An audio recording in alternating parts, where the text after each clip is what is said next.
my daily routine as a working mom. So I start my shift 10 o'clock p.m. and doing an outbound calls. So kung gusto nyong mag-outbound call, tara na, apply ka na, char. So first break, take advantage na natin, prepare ko na yung baon ng panganay ko for tomorrow.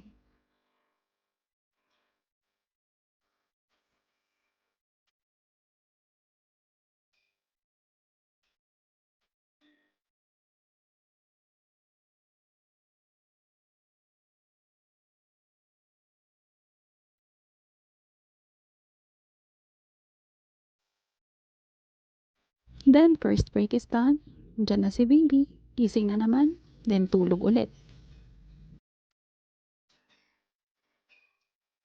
Then fast forward tayo, 4:16 a.m. na, malapit na ang second break. So, phone muna.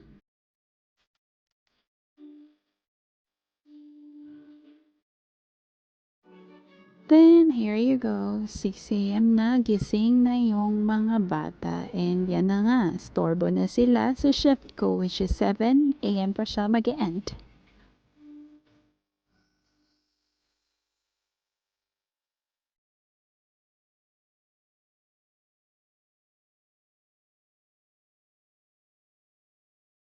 So yan, habang nagde-dial sa phone, nangungulit siya, manonood daw siya ng cartoon, which is hindi maganda in early in the morning.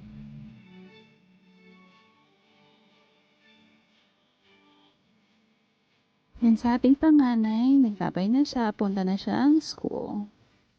Malapit na mag-end yung shift at yan na nga nangungulit na siya. So, siya na yung nakikipag-usap sa phone ko.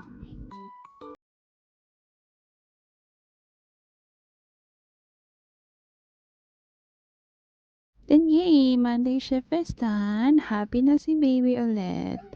So, punta na kaming labas.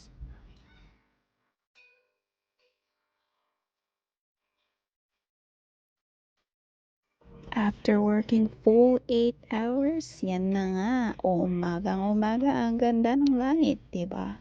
Sabi nga ni Mark Twain, give every day the chance to become the most beautiful day in your life. Magandang umaga sa inyong lahat.